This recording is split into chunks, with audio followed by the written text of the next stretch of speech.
Zaman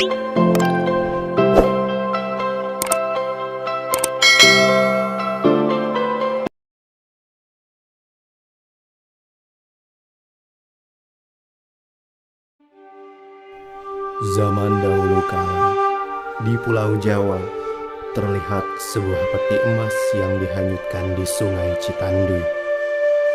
Peti emas itu pun ditemukan oleh Aki dan Nini Dalangantra.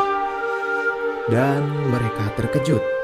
Di dalamnya ternyata ada seorang bayi beserta telur ayam emas di sampingnya.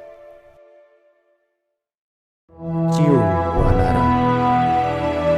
Itulah nama pemuda yang gagah tersebut.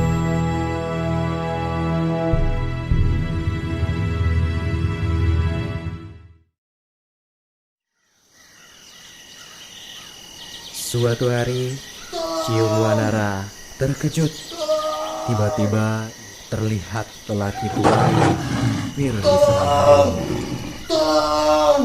Lalu Ciung Wanara pun menghampiri dan dia melawan harimau tersebut hingga harimau tersebut terjatuh. Akhirnya harimau itu pun pergi. Namun lelaki tua itu heran melihat Ciung Wanara. "Siapa engkau? Kenapa wajahmu mirip dengan sang paduka raja?" "Hah? Apa?" Karena Ciung Wanara penasaran, dia pun membawa lelaki tua itu ke rumahnya. Lalu Ciung Wanara memperlihatkan peti emas yang menghanyutkannya saat ia masih bayi. "Hah? Peti itu adalah peti kerajaan." "Baik, saya akan ceritakan masa lalumu, wahai anak muda. Dahulu kala di kerajaan Galuh Pakuan yang megah dan makmur, kerajaan tersebut dipimpin oleh Raja Prabu Barma Wijaya Kusuma dan memiliki dua permaisuri, yaitu Dewi Pangrenyep dan Pohaci Naganingrum. Kedua permaisuri itu pun mengandung anak, dan Dewi Pangrenyep yang pertama kali melahirkan seorang anak laki-laki bernama Haryambana. Suatu hari terdengar kabar bahwa Pohaci Naganingrum akan melahirkan, sehingga Dewi Pangrenyep berniat untuk mencelakakan Pohaci Naganingrum beserta anaknya. Tiba saatnya Pohaci Naganingrum melahirkan. Lalu rencana Dewi Pangrenyep pun dimulai, dan mata Pohaci Naganingrum ditutup agar bayi tersebut bisa ditukar dengan seekor anak anjing. Pohaci Naganingrum terkejut bukan main karena mengetahui ia melahirkan seekor anak anjing. Lalu bayi tersebut kemudian ia hanyutkan ke Sungai Citanduy agar tidak ditemukan oleh Pohaci Naganingrum. Mendengar hal tersebut, Ciung Wanara pun bersedih. Dia berpikir dengan jernih untuk mengatur siasat sehingga mendapatkan kembali hak waris kerajaannya. Lalu dia pun pergi ke kerajaan Galuh Pakuan sambil membawa ayamnya. Namun Ciung Wanara dihadang oleh kedua penjaga kerajaan. "Berhenti! Siapa kau?" "Saya Ciung Wanara, anak dari Prabu Barma Wijaya Kusuma dan Pohaci Naganingrum. Dan saya kemari untuk menantang raja beradu ayam."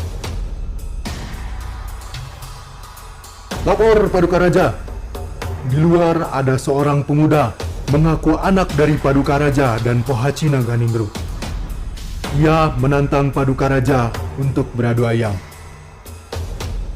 "Ya sudah, bawa dia ke halaman belakang.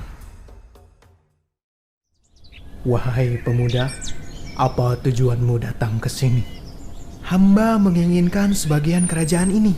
Jika hamba menang adu ayam, dan jika hamba kalah, hamba rela menjadi budak. Baiklah, saya terima tantanganmu. Akhirnya pertarungan dimulai dengan sangat hebat dan pertandingan tersebut dimenangkan oleh ayam Ciung Wanara. Ciung Wanara pun merasa bangga dan dia menceritakan siapa sebenarnya dirinya kepada seluruh warga. Wahai warga sekalian, saya Ciung Wanara, anak dari Paduka Raja dan Pohaci Naganingrum. Lalu Ki Lengser mendatangkan Pohaci Naganingrum sehingga membuat para warga percaya. Warga pun menginginkan Dewi Pangrenyep disiksa dan dibuang dari kerajaan. Namun dengan bijak, Ciung Wanara akan memasukkan Dewi Pangrenyep ke dalam penjara sesuai dengan hukum di kerajaan tersebut.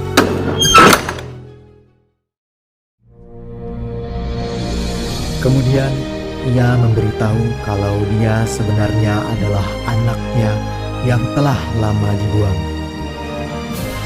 Akhirnya Ciung Wanara pun diangkat sebagai pangeran penerus kerajaan Galuh Pakuan.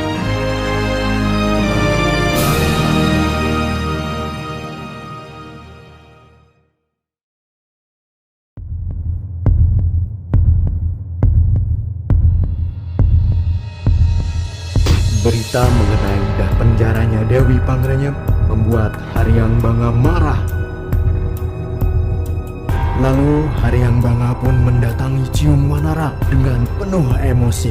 Hei Ciung Wanara, beraninya kau menjebloskan ibunda saya ke penjara. Ayo, lawan saya. Ciung Wanara pun menerima tantangan itu. Dan mereka bertarung dengan sangat hebat. Mereka bertarung tanpa henti. Hingga membuat Ciung Wanara merasa jengkel, lalu memukul Haryang Banga dengan sangat kuat hingga melemparnya ke seberang sungai Cipamali. Namun melihat itu, Ciung Wanara merasa tidak tega telah membuang saudaranya sendiri begitu saja. Ciung Wanara pun menghampiri saudaranya, kemudian mengajaknya berdamai.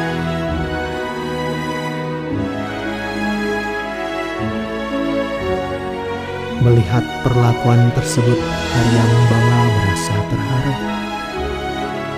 Dan akhirnya pertarungan itu pun selesai.